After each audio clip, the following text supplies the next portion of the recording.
Praise lord అందరికి నేను start చేసుకున్నాము.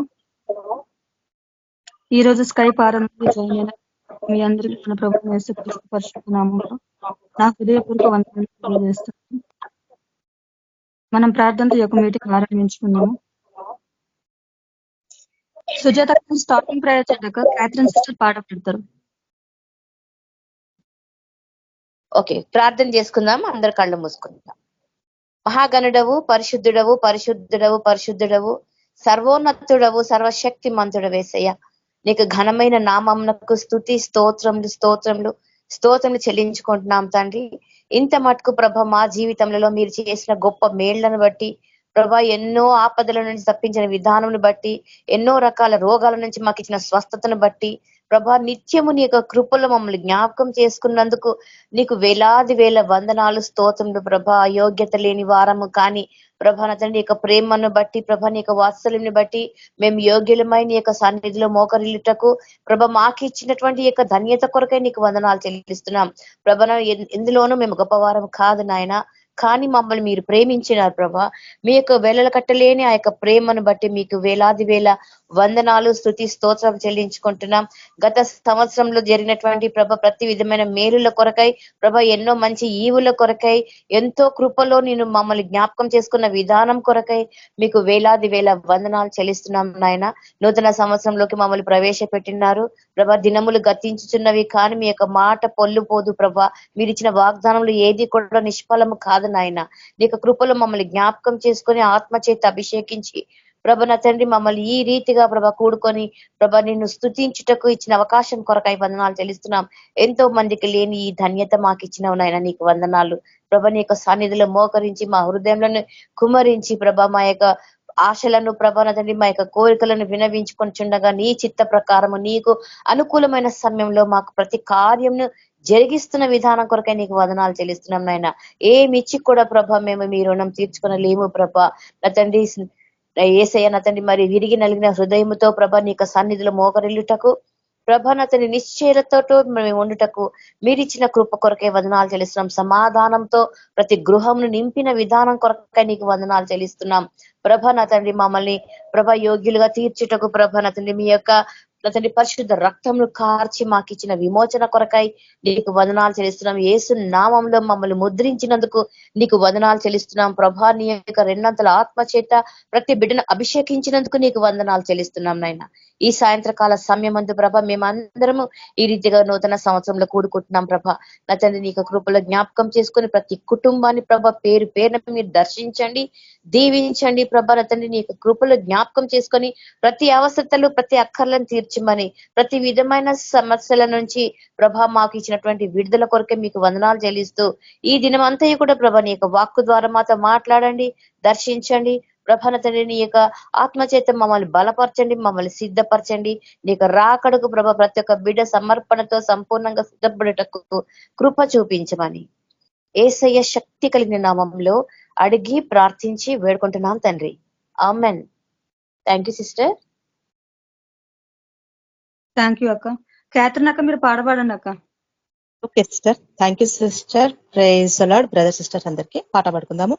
నీవే హెచ్చాలి, నేనే తగ్గాలి, నీవే నా జీవితాన నింటిపోవాలి, నాలోన నీదు ప్రేమ పొంగిపోవాలి. నీవే హెచ్చాలి, నేనే తగ్గాలి, నీవే నా జీవితాన నిండిపోవాలి, నాలోన నీదు ప్రేమ పొంగిపోవాలి. యేసయ్యా యేసయ్యా యేసయ్యా యేసయ్యా,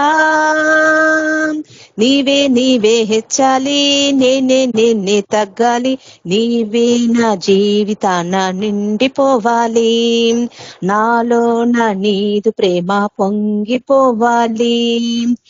నీదు నీడల్లో నీదు జాడల్లో కాంతి కిరణంలో నీ శాంతి మార్గంలో, నీదు నీడల్లో నీదు జాడల్లో కాంతి కిరణంలో నీ శాంతి మార్గంలో, సిలువను మోయాలి సువార్త చాటాలి, సిలువను మోయాలి, సువార్త చాటాలి, నీరాక కోసమే నీ వేచి ఉండాలి, నీ చేతి నీడల్లోనే దాగి ఉండాలి, నీరాక కోసమే నీ వేచి చూడాలి, నీ చేతి నీడల్లోనే దాగి ఉండాలి. యేసయ్యా యేసయ్యా యేసయ్యా యేసయ్యా,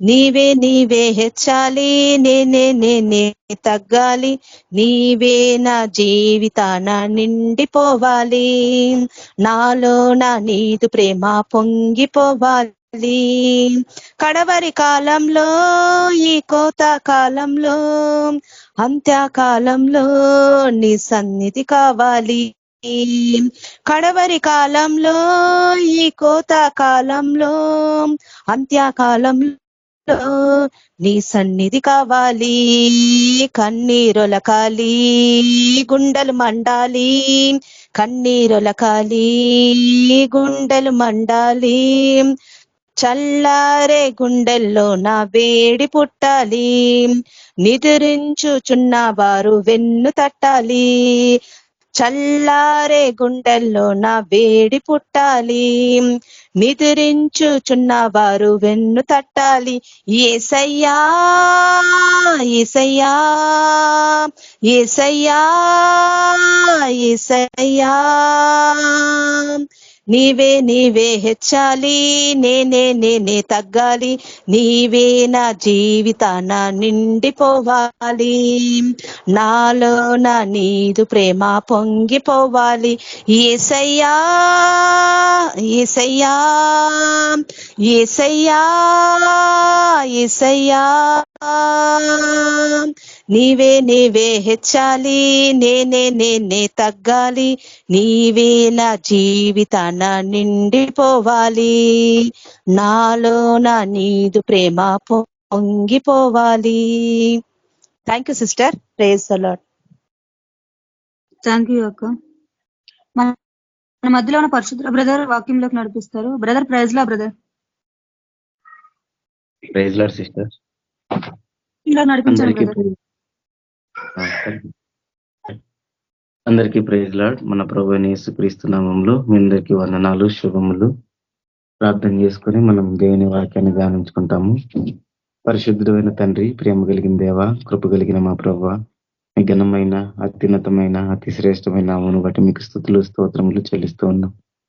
ఆకాశం మహాకాశములు పట్టుజాలని గొప్ప దేవుడు, నిన్న నేడు నిరంతరం మారని మార్పు చెందని గొప్ప దేవుడు, యుగ యుగములకు సజీవుడవు, స్తోత్రార్హుడవు, పూజార్హుడవు తండ్రి. అయినా నీకు స్తోత్రాలు స్తుతులు చెల్లిస్తున్నాం. రాజులకు రాజు, ప్రభులకు ప్రభు, ప్రభువ మమ్మల్ని ఇంతవరకు తండ్రి మీ కృపలో కాచి కాపాడుతూ వచ్చినాం. మా తండ్రి మీ ప్రేమంతటిని బట్టి మీకు వేలాది వందనాలు, స్తోత్రాలు చెల్లిస్తూ ఉన్నాం. తండ్రి మా కొరకే మరణించిన ఆయన ప్రభావ, మీ మరణం ద్వారా మాకు జీవం అనుగ్రహించిన దేవుడవు నాయన, మాకు నిత్య జీవం ఇచ్చిన దేవుడు, నీ రాజ్య వారసులుగా చేసిన దేవుడు నా ప్రభా, మీకు స్తోత్రాలు చెల్లిస్తూ ఉన్నాం. నా తండ్రి ఇంతవరకు ప్రభా పాటల ద్వారా మీరు మహిమ పొందుతూ వచ్చినందుకు మీకు వందనాలు తండ్రి. ఈ సమయంలో ప్రభా నీ వాక్యాన్ని మేము ధ్యానించబోతుండగా సహాయపడండి. నా ప్రభా మా అందరితో మీరు మాట్లాడండి. నా ప్రభా మా జీవితాలు తండ్రి నైనా మీకు అంగీకారంగా ఉన్నట్లుగా కృప చూపించండి. మాలో ఎటువంటి నాయన మచ్చ గాని రాగు గాని ప్రభా ఏది కూడా తండ్రి మా జీవితంలో ఉండకుండా ప్రభా మా జీవితాలు మీ ప్రీతికరంగా ఉన్నట్లుగా మీ కృప చూపించండి. మీరే మాతో మాట్లాడండి. మాతో ఉన్న ప్రభా ప్రతి లోపాలను నాయన ఎత్తి చూపించండి. వాటిని నాయన తొలగించుకోవడానికి సహాయపడమని ప్రార్థిస్తూ ఉన్నాను. నా తండ్రి సమయంలో నీ పక్షంగా నిలబడుతున్న మీరు జ్ఞాపకం చేసుకోనండి. విసులు చాట్లు మరుగుపరచండి. మీ ఆత్మతో నింపండి. నా నోటిని మీ బురుగా వాడుకొని మీరే మాట్లాడి మీరే మహిమ పొందమని ప్రార్థిస్తున్నాను తండ్రి. గొప్ప దేవ, నా సమస్త ప్రవర్తన అంతటి ఎందుకు నీ అధికారానికి ఒప్పుకుంటున్నాను ప్రభావ. నా తలంపులు, నా స్వబుద్ధిని, నా సొంత జ్ఞానాన్ని ప్రభావ మీరే దూరపరచండి. మీరు నాలో ఉండి నన్ను అందరితో మాట్లాడమని ప్రార్థిస్తున్నాను. రావాల్సిన వారందరినీ కూడా తండ్రి మీరు నడిపించి మరి మీరు మహిమ పొందమని యేసుక్రీస్తు పరిశుద్ధ నామంలో ప్రార్థించి వేడుకుంటున్నాను తండ్రి. ఆమేన్. రోజు మనం ఎఫెసీయులకు రాసిన పత్రిక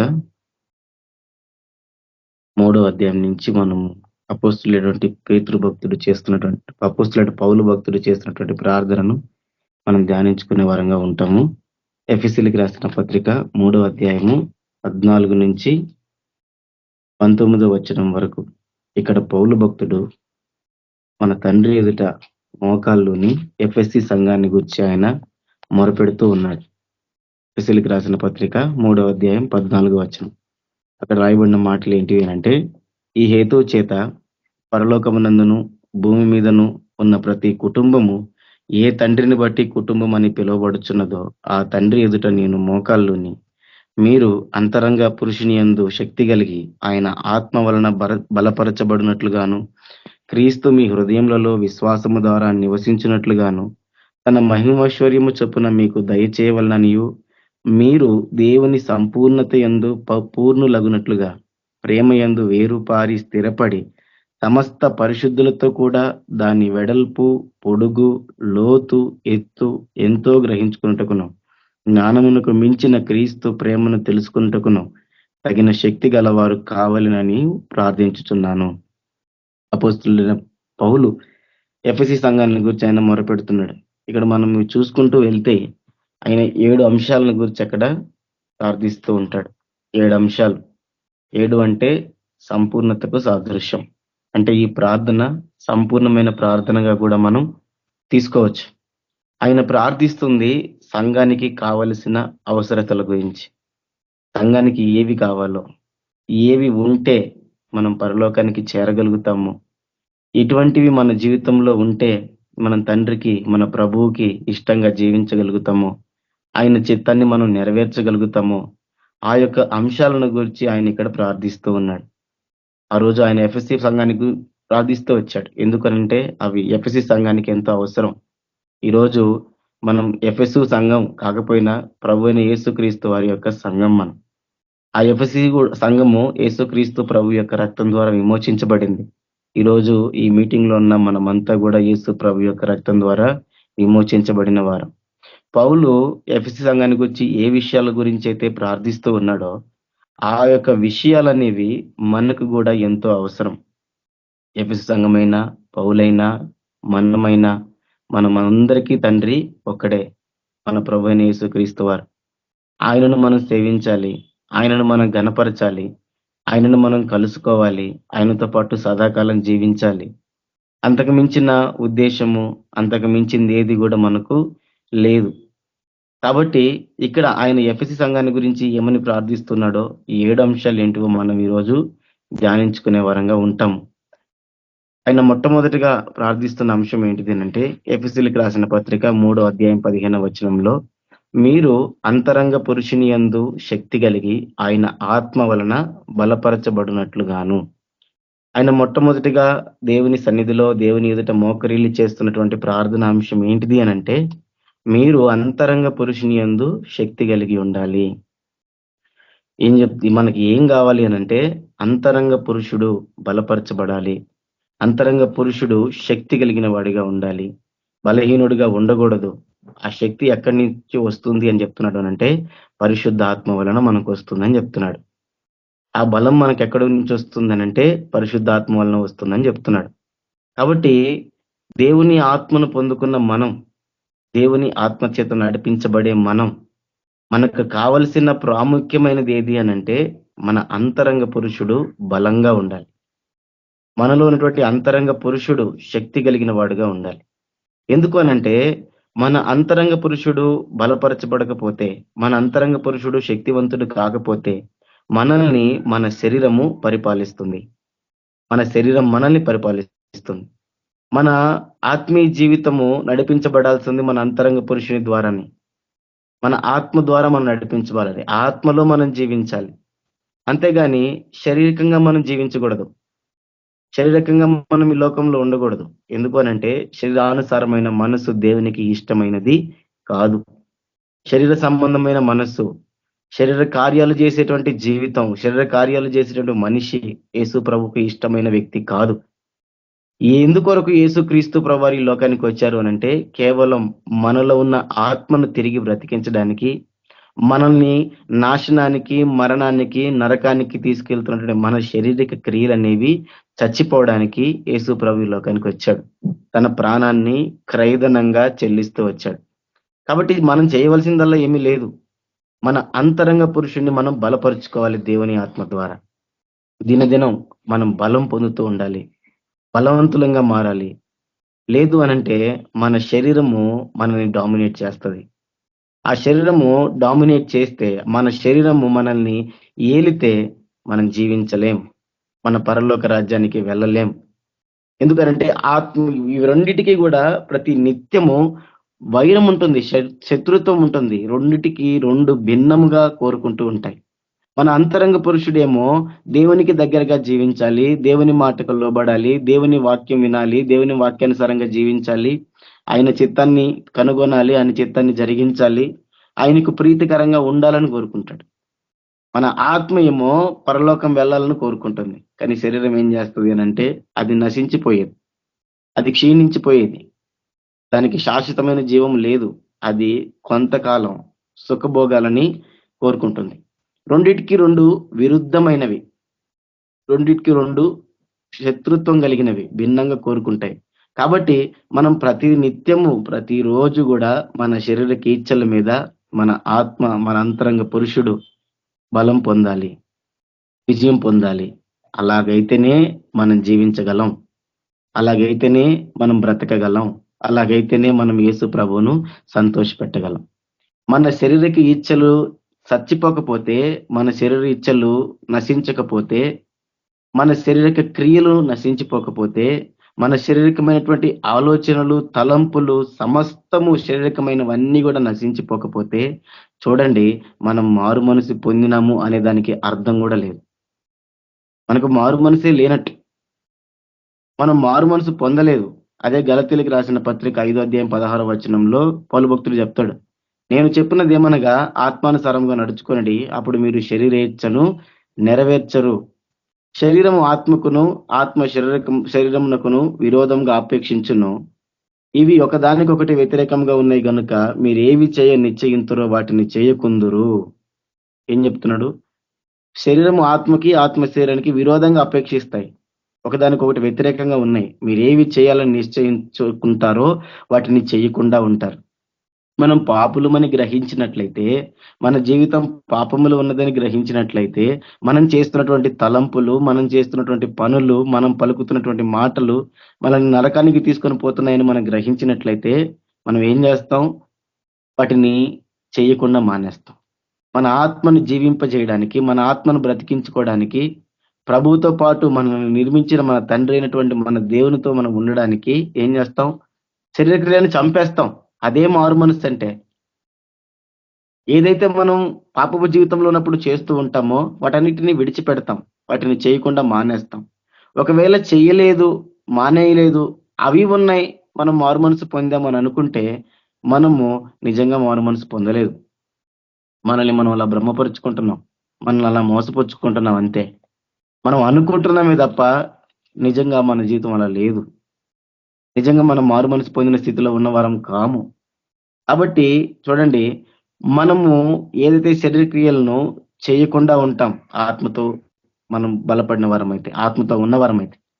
అదే రోమీయులకు రాసిన పత్రిక 8వ అధ్యాయంలో పౌలు భక్తుడు చెప్తాడు, 13వ వచనం, మీరు శరీరానుసారంగా ప్రవర్తించిన ఎడల చావవలసిన వారు యుందురు గాని ఆత్మ చేత శరీర క్రియలను చంపిన ఎడల జీవించెదరు.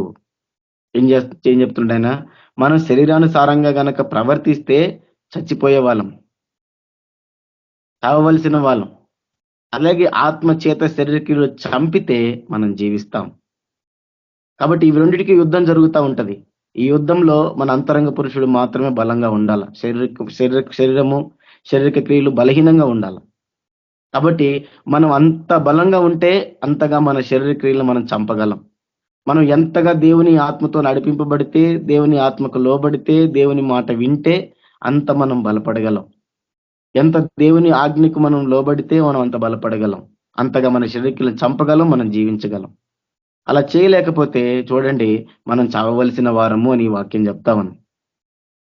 కాబట్టి ఇంతకీ శరీర క్రియలను చదువుకుంటున్నాం. ఇంతకీ శరీర క్రియలు అంటే ఏంటివి? మనం అనుకుంటాం, వ్యభిచారం అంటే శరీర క్రియ కావచ్చు, దొంగతనం అంటే శారీరక క్రియ కావచ్చు, నరహత్య అంటే శారీరక క్రియ కావచ్చు, ఇవే అనుకుంటాం. పౌలు భక్తుడు అవన్నీ చాలా స్పష్టంగా చెప్తూ వచ్చాడు. గలతీయులకు రాసిన పత్రిక 5వ అధ్యాయము 19వ వచనంలో, శరీర క్రియలు స్పష్టమై ఉన్నాయి, శరీర కార్యములు స్పష్టమై ఉన్నాయి. అవేవనగా జారత్వం. మనం చదువుకుంటూ పోతే అమ్మయ్య జారత్వం నాలో లేదనుకుంటాం. అపవిత్రత నాలో లేదనుకుంటాం. కాముకత్వం అయ్యో నాలో లేదు, నేను ఎవరిని మోహపు చూపులు చూడడం లేదు, అసలు నాకు ఆ తలంపులే లేవనుకుంటాం. మంచిదే. విగ్రహారాధన, నేను ఎప్పుడో అవన్నీ ఆ పటాలు ఆ విగ్రహాలన్నీ ఎప్పుడో పడేశాను, నాకు అసలు నా జీవితంలో విగ్రహారాధన లేదు, నాకు ఇంకా ఈ రోజు అవంటే అసహ్యం అనుకుంటాం. మంచిదే. అభిచారము, ఇప్పుడు చెప్తున్నాడు చూడండి, ద్వేషములు, ద్వేషములు, కలహములు, మత్సరములు, క్రోధములు, కక్షలు, భేదములు, విముతములు, అసూయలు, మత్తతలు, అల్లరితో కూడిన ఆటపాటలు. ఇవన్నీ కూడా ఆ లిస్టులోవే. చూడండి, దొంగలు అని చెప్పి ఒక పేపర్ పెట్టి ఆ దొంగలు అనే హెడ్డింగ్ కింద 10 మంది పేర్లు రాస్తే అందరూ సమానమే, అందరూ దొంగలే. అలాగనే శారీరక కార్యాలు అనే హెడ్డింగ్ పెట్టి దాని కింద ఇవన్నీ రాసినప్పుడు ఒకటి ఎక్కువ కాదు, ఒకటి తక్కువ కాదు, అన్ని శారీరక క్రియలే. ఏది మన జీవితంలో ఉన్నా మన శారీరక క్రియలు ఇంకా మన జీవితంలో ఉన్నట్టే. ఏది మనం చేస్తూ ఉన్నా మనం పాపులమే. ఆజ్ఞ అతిక్రమం పాపం అని చెప్పాడు కానీ పెద్ద ఆజ్ఞ అతిక్రమం పాపము, చిన్న ఆజ్ఞ అతిక్రమం పాపం కాదు అని ఎక్కడో బైబిల్లో లేదు. ఇది పెద్ద పాపము, ఇది చిన్న పాపము అని అనుకోవడానికి లేదు. అన్ని పాపాలే, అన్ని పాపాలే. నేను దేవుణ్ణి విపరీతంగా ప్రేమిస్తాను, దేవుని విపరీతంగా నేను ప్రేమిస్తాను, ఆయనకి ఇవ్వాల్సిన సమయం ఇస్తాను, నేను ఆయనకి చేయాల్సిన ఉపవాసాలు చేస్తాను, నేను ఇవ్వాల్సిన కానుకలు ఇస్తాను, అన్ని చేస్తాను. కానీ పొరుగు వాణ్ణి ప్రేమించే హృదయం నాలో లేకపోతే నేను పాపినే. నా తల్లిదండ్రులను గౌరవించే గుణం నాకు లేకపోతే నేను పాపినే. ఎదుటి వాడిది నేను ఆశిస్తున్నాను అనంటే నేను పాపినే. అలాగనే మనలో జారత్వం ఉండకపోవచ్చు, అపవిత్రత ఉండకపోవచ్చు, కామం మన జీవితంలో ఉండకపోవచ్చు, విగ్రహారాధన ఉండకపోవచ్చు, కానీ ద్వేషం మన జీవితంలో ఉంటే, కక్షలు మన జీవితంలో ఉంటే, మత్సరాలు, అసూయలు, భేదములు మన జీవితంలో ఉంటే మనము ఇంకా శారీరకంగా జీవిస్తున్నటువంటి వారు, ఇంకా శారీరకంగా జీవిస్తున్నటువంటి వారమే. చూడండి, ప్రాముఖ్యంగా ఇందులో నేను చెప్పదలుచుకున్నది ఏముందనంటే భేదము. ఈరోజు మనుషులంటే మనుషులు కాదు, క్రైస్తవులు, మనుషులంటే అందరి గురించి వస్తుంది, క్రైస్తవుల గురించి ప్రాముఖ్యంగా ఎంతగా భేదం చూపిస్తారో. వాళ్ళు అనుకుంటారు, గ్రహించడం కూడా వాళ్ళకి నాకు అర్థం కాదు, గ్రహించరా వీళ్ళు. బైబిల్లో ఇదొక పాపము, కానీ నేను భేదములో ఉన్నాను, నేను భేదాన్ని చూపిస్తున్నాను, ఈ భేదం అనే శారీరక కార్యము నా జీవితంలో ఉందని కూడా గ్రహించరు. భేదం అనేది దేవుని దగ్గర లేదు, ఏ భేదము దేవుని దగ్గర లేదు. యేసు ప్రభువు ఒకరిని ఒక రీతిగా ప్రేమించి ఇంకొకరిని ఇంకొక రీతిగా ప్రేమించే దేవుడు కాదు, అది ఆయన గుణగణమే కాదు. ఆయన 5 తలాంతులకు 5 తలాంతులు తీసుకొచ్చిన వాడిని బలా నమ్మకమైన మంచి దాసుడు అన్నాడు. 2 తలాంతులకు 2 తీసుకొచ్చిన వాడిని బలా నమ్మకమైన మంచి దాసుడు అన్నాడు. 1 తలాంతు తీసుకెళ్ళిన వాడిని ఒకటి గనక తీసుకొని వచ్చి ఉంటే, ఇంకొకటి గనక తీసుకొని వచ్చి ఉంటే వాడిని కూడా బలా నమ్మకమైన మంచి దాసుడా అనేవాడు. ఆయన భేదం చూపించడు. ఉదయాన్నే కొంతమంది ద్రాక్ష తోటలోకి వెళ్ళారు, మధ్యాహ్నం కొంతమంది వెళ్ళారు, సాయంత్రం కొంతమంది వెళ్ళారు, గంట ముందు కొంతమంది వెళ్ళారు. అందరికీ సమానమైన జీవితం ఇచ్చాడు యేసుప్రభు. నువ్వు కొంతసేపు చేశావు, నువ్వు ఎక్కువసేపు చేశావు, నువ్వు కొంత సంపాదించావు, నువ్వు ఎక్కువ సంపాదించావు అనేటువంటి భేదము యేసు ప్రభువులో లేదు. అది ఆయన గుణగణము కాదు. ఆయన సమానంగా చూసేటువంటి గుణగణం అయినది, సమానత్వం, ప్రేమ చూపించే సమానంగా చూసే గుణగణం అయింది. కానీ ఈరోజు మనుషుల్లో అది లేదు. ఈరోజు లోకానుసారమైన విధానం ఏంటిది అనంటే, శారీరకమైన విధానం ఏంటిది అనంటే, నేనే ఉన్నాను, నేను మంచిగా రిచ్గా బట్టలు వేసుకొని, బెంజ్ కార్ వేసుకొని, సూట్ వేసుకొని, మంచి క్లాసీ లుక్ లో నేను గనక షాప్కి వెళ్తే ఎంతో గౌరవిస్తారు. అదే నేను చినిగిపోయిన బట్టలతో, మాసిపోయిన బట్టలతో, నలిగిపోయిన బట్టలతో, ప్యారగన్ చెప్పులు వేసుకొని వెళ్తే ఎవరు కూడా పట్టించుకోరు, వెలివేస్తారు. అది భేదం, దాన్నే భేదము అని అంటారు. ఈ లోకం ఏం చేస్తుంది అనంటే వారికి ఉన్న హోదాలను బట్టి, వారికి ఉన్న స్థితిగతుల్ని బట్టి, వాళ్ళకున్న పలుకుబడిని బట్టి, వాళ్ళకున్న ధనాన్ని బట్టి, వాళ్ళకున్న అందాన్ని బట్టి, వాళ్ళకున్న కలిగి ఉన్న స్థితిగతుల్ని బట్టి విలువనిస్తారు. అది ఈ లోకం. కానీ క్రైస్తవులమైన మనకు అది తగదు. క్రైస్తవులమైన మనకు అది తగదు. కానీ దురదృష్టం ఏంటిది అంటే, చింతించాల్సిన విషయం ఏంటిది అనంటే, ఈరోజు అన్ని చోట్ల కూడా భేదాలు చూపించే వాళ్ళు ఉన్నారు. సంఘంలో సేవకులు ఏం చేస్తారు, ఎక్కువ కానుకిచ్చే వాళ్ళని ఎక్కువగా ప్రేమిస్తారు, ఎక్కువ కానుకిచ్చే వాళ్ళ కోసం ఎక్కువ ప్రార్థనలు చేస్తారు, ఎక్కువ వాళ్ళ గృహాలకు వెళ్తారు. డబ్బులు ఏమైనా కూడా పట్టించుకోరు, మాట్లాడరు, వాళ్ళతో మాట్లాడే సమయం కూడా వాళ్ళకు ఉండదు అన్నట్టు. అలాగనే విశ్వాసులు కూడా ఏం చేస్తారు అనంటే, ఎక్కువ మందిని నడిపించే వాడికి గొప్పగా గౌరవిస్తారు. యేసు ప్రభు బిడ్డలు చేసి విశ్వాసులు చేసే పని కూడా అదే. పాస్టర్ దగ్గర ఆ గుణం ఉంది, విశ్వాసుల దగ్గర కూడా ఆ గుణం ఉంది. విశ్వాసుల దగ్గర ఏ గుణం ఉంటది, ఈయన 1,00,000 మందిని నడిపిస్తాడు, ఈయన ఇంత పెద్ద సంఘాలు నడిపిస్తాడు అని చెప్పి ఆ వ్యక్తి దగ్గరికి వెళ్తే వాళ్ళ మనసు ప్రేరేపించబడుతుంది, 10,000 రూపాయల కానుక బుద్ధి అవుతుంది. అదే స్థానికంగా సొంత కాపరి, మన కోసం ప్రయాసపడే కాపరి, మనల్ని నమ్ముకొని మనల్ని నమ్మకంగా దేవుడికి అనుగ్రహించిన పరిచయం నమ్మకంగా చేస్తున్న ఆ కాపరికి మాత్రం 100 రూపాయలు కూడా ఇవ్వాలనిపించదు. భేదం. సూట్ వేసుకుని వస్తే ఇతనేదో గొప్పగా చెబుతాడేమో అని చెప్పి చెవులు కాసుకొని మరీ వింటూ ఉంటారు. అదే మామూలు పాస్టర్ మామూలు చెప్పులతో వచ్చి చెప్పితే వినరు. ఏంది ఇతను ఇలా ఉన్నాడు, హైదరాబాద్ నుంచి వచ్చాడు అని అంటే వింటారు, పక్క కందుకూరు నుంచి వచ్చాడు లేదా పక్క గ్రామం నుంచి వచ్చాడు అంటే మా ఈ లోకలోడే కదా అని చెప్పి వినరు. భేదాలు. ఇటువంటి విధానాలు క్రైస్తవ సంఘంలో ఉన్నాయి.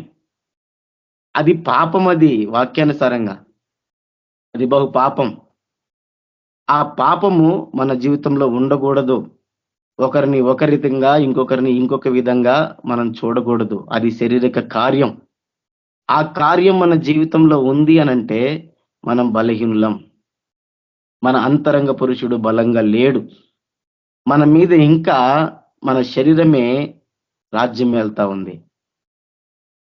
మనలో కూడా ఉన్నాయి ఇటువంటి భేదాలు, తొలగించుకోవాలి అవి. అవి మన ఆత్మీయ జీవితానికి క్షేమకరమైనవి కావు. మనలో కూడా ఒకరు చెప్తే ఒక రకంగా, ఇంకొకరు చెప్తే ఇంకొక రకంగా, పేర్లు తీసుకోవసలే, మనకు అందరికి అర్థమవుతాయి, అర్థమయ్యే భాషలోనే చెప్తున్నాను. ఒకరు చెప్పేటప్పుడు ఎక్కువ మంది, ఇంకొకరు చెప్పేటప్పుడు తక్కువ మంది. ఇవన్నీ కూడా భేదాలు. ఇవన్నీ భేదాలు. ఇవన్నీ కూడా మనకి తగినవి కావు. ఇది దేవుని విధానం కాదు. కాబట్టి భేదము అనేది మన జీవితంలో ఉండకూడదు. అది శారీరక కార్యము. చిన్నవారైనా పెద్దవారైనా దేవుని ముందు అందరూ సమానమే. దేవుడు ప్రత్యేకంగా ఎవరిని గుర్తించడు, ప్రత్యేకంగా ఏముండదు. ఆయన కొరకు ఎవరు నమ్మకంగా చేస్తే వారందరినీ కూడా ఆయన బిడ్డలుగానే స్వీకరిస్తాడు. దేవుని దృష్టికి అందరూ సమానమైన వారమే. కాబట్టి భేదములు మన జీవితంలో ఉండకూడదు, అసూయలు మన జీవితంలో ఉండకూడదు, ద్వేషం మన జీవితంలో ఉండకూడదు. తెలుసో తెలియకో చేశామేమో ఇక నుంచి మనం చేయకూడదు. ఇదికు పౌలు భక్తుడు ప్రార్థన చేస్తున్నాడు, మన అంతరంగ పురుషుడు బలంగా ఉండాలి. వాడు బలంగా ఉంటేనే మన శారీరక క్రియలు చంపుతాడు. ఆ అంతరంగ పురుషుడు బలంగా లేకపోతే శారీరక క్రియలు చావవు. మనలో ఇంకా శారీరక క్రియలు ఉంటే మనం ఇంకా కూడా బలహీనులమని అర్థం. ఆత్మీయంగా బలహీనంగా ఉన్నామని అర్థం. మనం బలం పొందుకోవాలి.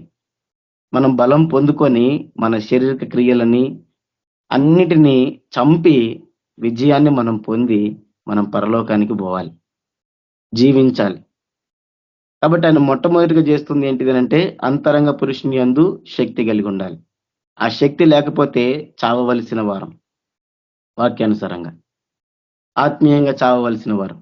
అదే బలం కలిగిన వారం అయితే శారీరక క్రియలన్నిటిని చంపేసి జీవిస్తాం. అది ఆయన చెప్పే మాట. మనలో పరిశుద్ధత ఉంటుంది. అదే రెండవ మాటగా ఆయన ప్రార్థన చేస్తున్నాడు. మనకు కావాల్సింది మొట్టమొదటిది మన అంతరంగ పురుషుని యందు మనకు శక్తి కావాలి. మనం దేవుణ్ణి అడగాల్సింది ప్రార్థనలో ఇదే. ఇది బహు ప్రాముఖ్యమైనది మన జీవితానికి.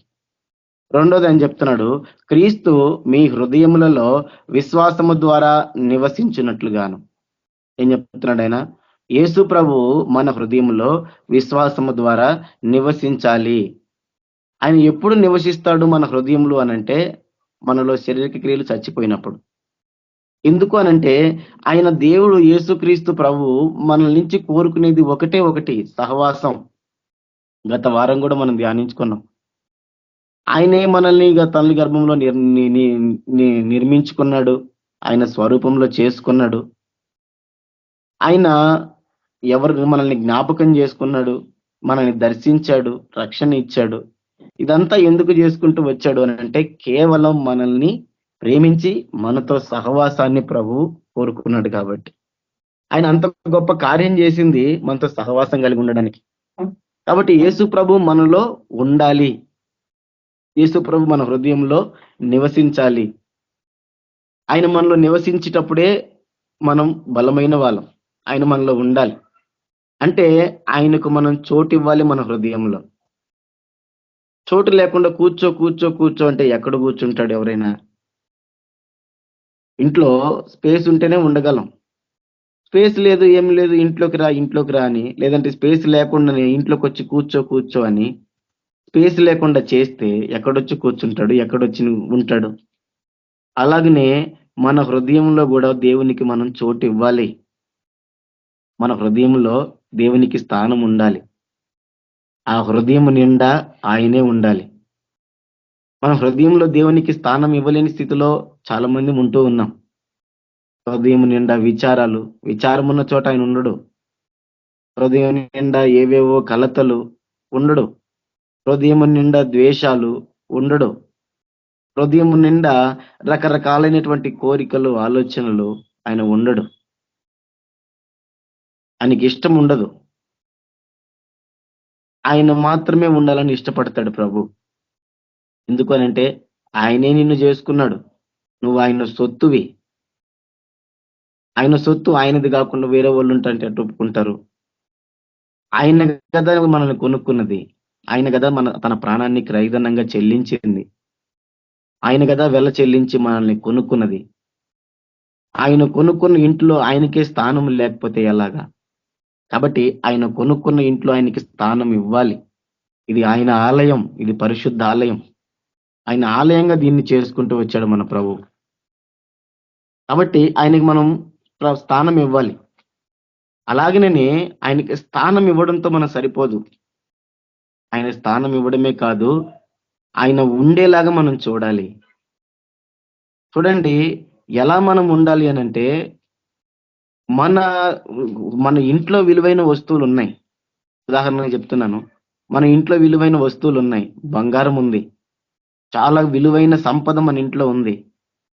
మన దురదృష్టం ఏంటిది అంటే ఆ ఇంటికే కొన్ని లూప్ హోల్స్ ఉన్నాయి, కొన్ని బలహీనతలు ఉన్నాయి, లేకపోతే కొన్ని ఏవో ఉన్నాయి, కొన్ని లూప్ హోల్స్ ఉన్నాయి, డ్రాబ్యాక్స్ ఉన్నాయి. ఏం చేస్తారు చెప్పండి ఎవరైనా? ఎక్కడైతే లూప్ హోల్స్ ఉన్నాయో అక్కడ కఠినమైన నిఘా ఏర్పరుస్తారు. ఎక్కడైతే దొంగ చొరబడ్డానికి అవకాశం ఉంటుందో అక్కడ నిఘా ఏర్పాటు చేస్తారు. నిఘా ఏర్పాటు చేసి ప్రత్యేకమైన దృష్టి పెడతారు. ప్రత్యేకమైన దృష్టి పెట్టి దొంగ రాకుండా కాపలా కాస్తారు. మనం చేయవలసిన పని అదే. నా ఇంట్లో బీరువా ఉంది, డబ్బులున్నాయి. ఆ కిటికీ బాగలేకపోతే నేనేం చేస్తాను? ఆ కిటికీ నేను రిపేర్ చేసుకోవాలి. ఎందుకు? అది వెళ్ళిపోకూడదు. దొంగ వచ్చి తీసుకెళ్ళిపోతాడు, దొంగ వచ్చి దూరతాడు. అలాగే మన హృదయంలో యేసు ప్రభు మాత్రమే ఉండాలి. మన శరీరం ఎటువంటిది అనంటే పాపభూయిష్టమైనది. మన జీవితం ఎటువంటిది అనంటే పాపభూయిష్టమైనది. మనం ఇంతకు ముందు రక్షణ పొందక ముందు చేసిందంతా అదే. పాపంలోనే ఉన్న వాళ్ళం, పాపాన్నే ప్రేమించిన వాళ్ళం, పాపం కొరకే బ్రతికిన వాళ్ళం. లూప్ హోల్స్ ఉంటాయి. ఏం చేయాలా? ప్రత్యేకమైన దృష్టి పెట్టాలా. ఎక్కడ దుష్టుడు వస్తున్నాడు, ఏ రూట్ లో గుండా వస్తున్నాడు, ఎక్కడ మనల్ని పడగొట్టడానికి చూస్తున్నాడు, అలా ఏ లూప్ హోల్స్ ఉన్నాయి అని చెప్పి కాపలా గాయాల. కాపలా కాసి భద్రంగా రాకుండా చాలా గట్టిగా మనం నిలబడాలి. ఎక్కడ మనం బలహీనులమో గుర్తెరిగి మనము బలవంతులంగా మారాల. యేసు ప్రభు మన హృదయంలో ఉండాలి అని అంటే చూడండి, ఎక్కడ మనం ఆయన్ని దూరపరుచుకుంటామో, ఎక్కడ ఆయన వెళ్ళిపోతాడో, దొంగొచ్చం ఎత్తుకెళ్ళడు ఆయన్ని. ఆయన వెళ్ళి వెళ్ళగొడతాం మనమే. ఎందుకు అనంటే మన బలహీనతలో మనం పడిపోయినప్పుడు, మన బలహీనతల్లో మనం చిక్కబడినప్పుడు ఆయన ఉండడు. ఎందుకనంటే ఆయనకి పాపానికి అంత వైరం, పాపం ఉన్న చోట ఆయన ఉండడు. కాబట్టి ఎక్కడ మన జీవితంలోనికి పాపం వస్తుందో, ఏ మార్గంలో వస్తుందో కనిపెట్టుకొని వారంగా మనం ఉండాలి. కనిపెట్టుకొని జాగ్రత్త కలిగిన వారంగా మనం ఉండాలి. ఒకవేళ మనం జాగ్రత్తగా లేకపోతే దుష్టుడు ఖచ్చితంగా దూరుతాడు. మనం గనక అప్రమత్తంగా లేకపోతే దుష్టుడు ఖచ్చితంగా దూరుతాడు, దొంగ దూరుతాడు, దోచుకెళ్ళిపోతాడు. అలాగనే మనం గనక ఆత్మీయంగా బలంగా లేకపోతే, ఆత్మీయంగా మెలకుగా లేకపోతే ఏ మార్గంలో గుండా పాపం మన జీవితంలోకి ఎంటర్ అవుతుంది కూడా మనకు తెలియదు. ఒక్కసారి పాపం మన జీవితంలోనికి ఎంటర్ అయితే మన ఈ జీవితంలో యేసు ప్రభు ఉండడు. ఆ పాపం ఏమవుతుంది? రోజు రోజుకి పెరుగుతూనే పోతుంది. చూడండి, ఆయన ఆలయాన్ని పాడు చేస్తే ఆయన ఊరుకోడు. కొరింథీయులకు రాసిన మొదటి పత్రిక 3వ అధ్యాయం 17వ వచనంలో చూడండి. కొరింథీయులకు రాసిన మొదటి పత్రిక 3వ అధ్యాయం 17వ వచనంలో, ఎవడైనను దేవుని ఆలయమును పాడు చేసిన ఎడల దేవుడు వానిని పాడు చేయును. దేవుని ఆలయము పరిశుద్ధమై ఉన్నది, మీరు ఆ ఆలయమై ఉన్నారు. దేవుడు మనతో ఉండడం ధన్యత. దేవుడు మనతో ఉండడం గొప్ప భాగ్యం. అది మన జీవితానికి ఎంతో మేలు అన్ని రకాలుగా. అదే రీతిగా ఎంత మేలు అంత జాగ్రత్తగా మనం ఉండాలి. మనం నిర్లక్ష్యంగా ఉన్నామా, మెలకుగలిగి లేమా, ఏమవుతుందనంట? దేవుని ఆలయాన్ని పాడు చేసిన వారం అవుతాం. ఆ దేవుని ఆలయాన్ని గనక మనం పాడు చేస్తే చూడండి, ఆయన అంటున్నాడు, వానిని పాడు చేయును, దేవుడు వానిని పాడు చేయును. ఇది మంచిది కాదు. మనం విజిలెంట్ గా ఉండాల, దేవుని ఆత్మీయంగా బలంగా ఉండాల, మెలకుగా ఉండాల. లేదు, ఆయన ఆలయాన్ని మనం గనక పాడు చేసినాం అనుకోండి, లోక సంబంధమైన వాటితో నింపి, ఇంకా మనము పాత జీవితంలో ఉండి దాన్ని గనక పాడు చేసినాం అనుకోండి, ఆయన అంటున్నాడు, దేవుడు వానిని పాడు చేయును. దేవుడు మనతో ఉంటే ఎంత గొప్ప ధన్యతో మనం కూడా అంత జాగ్రత్త కలిగిన వరంగా ఉండాలి. జాగ్రత్త దాటినాము అనంటే, జాగ్రత్తగా లేము అనంటే మాత్రం మన క్షేమం, అది మనకి క్షేమం కానే కాదు.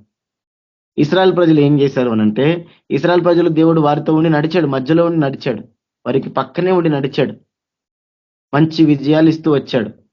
ఎర్ర సముద్రాన్ని పాయలు చేశాడు, నీళ్ళు ఇచ్చాడు, అన్ని ఇచ్చాడు, బాగా దేవుడు తోడై ఉండి నడిపిస్తూ ఉన్నాడు. వాళ్ళు ఏం చేశారు? మోషే కొంతసేపు కనబడకుండా ఉండగానే దూడని చేసుకున్నారు, దానికి సాగిల పడ్డారు, తినడం తాగడం ఇష్టం వచ్చినట్టుగా బతకడం మొదలుపెట్టారు. ఏది కొంత దూరం అవ్వగానే పాపంలో పడిపోయినారు.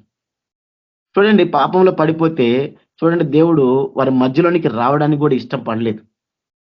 ఇశ్రాయేల్ ప్రజల మధ్యలోనికి రావడానికి కూడా దేవుడు ఇష్టపడలేదు. అది నిర్గమకాండము 33వ అధ్యాయము 3వ వచనంలో చెప్తాడు ప్రభు, మీరు లోబడనోళ్ళని ప్రజలు గనుక నేను మీతో కూడా రాను, త్రోవలో మిమ్మల్ని సంహరించదనేమో అని మోషేతో చెప్పెను.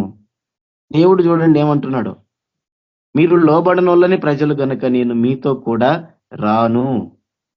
ఎందుకు? త్రోవలో మిమ్మల్ని సంహరించదనేమో అని మోషేతో చెప్పాను. దేవుని గుణగణం ఇది. ఆయన వాళ్ళతో పాటు ఉన్నాడు, వాళ్ళ మధ్యలో ఉన్నాడు. ఏమైపోయాడు? ఇప్పుడు నేను మీతో రానంటున్నాడు. ఎందుకు అనంటే, మీరు లోబడనోళ్ళని ప్రజలు, మీరు లోబడని వారు. నేను ఒకవేళ మీతో కూడా వస్తే త్రోవలో నేనే మిమ్మల్ని చంపేస్తానేమని భయంతో దేవుడు నేను రానున్నాడు. నేను ఎక్కడైనా అందుకని వాళ్ళంతా కూడా ఏడుస్తూ వచ్చినారు. దేవుని గూడారం మధ్యలో ఉండాల్సింది కాస్త ఊరి బయటికి వెళ్ళిపోయింది. దేవుడు మధ్యలో ఉండాల్సిన వాడు బయటికి వెళ్ళిపోయాడు. దేవుడు ఆ అధ్యాయంలో చదివితే మనకు కనపడేది అదే. దేవుడు అంగీకరించలేడు. ఆయన విధానం అది, ఆయన స్వభావం అది. ఆయన మన జీవితంలోని పాపాన్ని అంగీకరించడు కూడా. కాబట్టి అది మన జీవితంలోనికి రాకుండా ఉండాలి అని అంటే ఆయన అన్న మాట ఏంటిది? మీరు లోబడనోళ్ళని ప్రజలు అన్నాడు. కాబట్టి మనతో ఆయన ఉండాలనంటే మనం చేయాల్సింది ఒకటే. ఈ ఆలయంలో ఆయన ఉండాలనంటే మనం చేయాల్సింది ఒకటే. ఆయన ఏ మాట చెప్పినా కూడా దానికి లోబడాలి.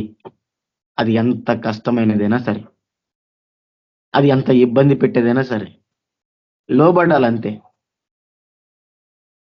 అది ఇక మనకు ఫ్రీడమ్ లేదు, నేను చెయ్యను అనడానికి లేదు.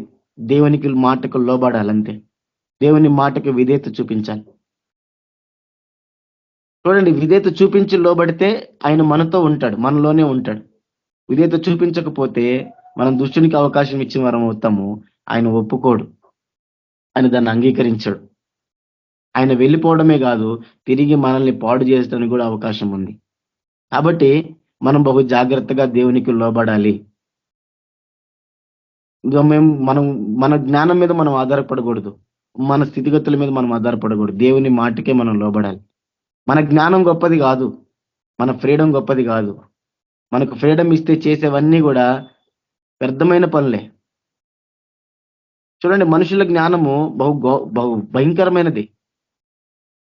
క్రైస్తవ జీవితంలో ఏదైనా పనికిరానిది ఏదైనా ఉందనంటే సొంత జ్ఞానం, మనుష్యుని జ్ఞానం. అది బహు భయంకరమైనది. ఏది ఉంటే స్వబుద్ధి. అందుకే ఆయన చెప్తాడు, మీ స్వబుద్ధి మీద మీరు ఆధారపడకని అంటాడు. స్వబుద్ధి అనేది భయంకరమైంది. మనిషి స్వబుద్ధి ఎంత భయంకరమైంది అంటే దేవుని విధానాన్ని తారుమారు చేస్తుంది. నాడు ఆత్మతో నడిపించబడిన అపోస్తులందరూ కూడా ఒక ఏకాత్మతో ఏకభావంతో ఉండేవాళ్ళు. ఎప్పుడైతే మనిషి ఇన్వాల్వ్మెంట్ మొదలు పెట్టినాడో సంఘం అంతా ముక్కలైపోయింది. దేవుడు చేసిన సృష్టి అంతా కూడా బహు గొప్పది. దేవుడు చేసినవన్నీ కూడా గొప్పవి.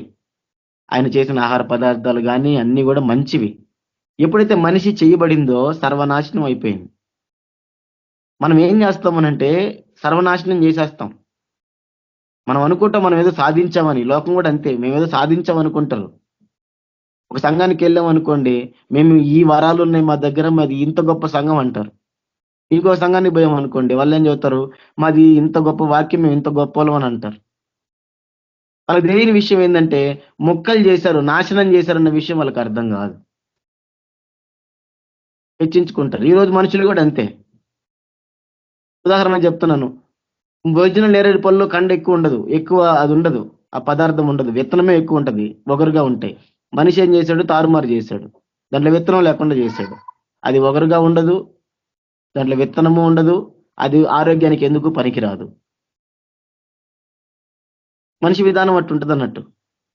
కాబట్టి మన స్వబుద్ధి మీద మనం ఆధారపడకూడదు. దేవుని ఆజ్ఞకు లోబడి పోవాలి మనం. అప్పుడు ఆయన మన హృదయంలో ఉంటాడు. ఇది ఆయన ఆలయం. ఇది ఆయన ఆలయం. ఆయన ఆలయంలో ఆయన ఉండాలనంటే ఆయన ఆలయంలో పరిపాలకుడుగా ఆయన ఉండాల.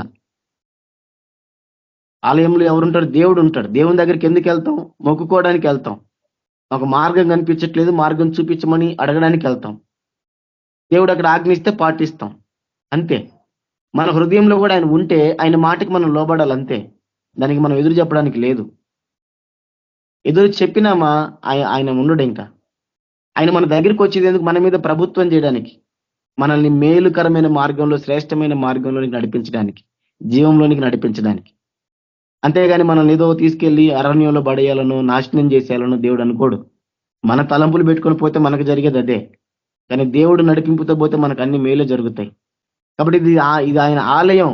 ఆలయంలో ఆయన సింహాసనం వేసుకొని కూర్చుంటాడు. సింహాసనం మీద ఉండేవాడికి ఎవరైనా సరే, ఎంత గొప్పలైనా సరే, ఎటువంటి వారైనా సరే లోబడాల్సిందే, తల దించాల్సిందే. అలాగనే దేవుడికి కూడా మనం మన హృదయంలో సింహాసనం ఇస్తే ఆయన సింహాసనం మీద నుంచి మాట్లాడతాడు, మనం లోబడాల్సిందే. అలా కాదన్నప్పుడు ఆయన సింహాసనం మీద ఉండడు. విలువ లేని చోట ఎవరు ఉండరు.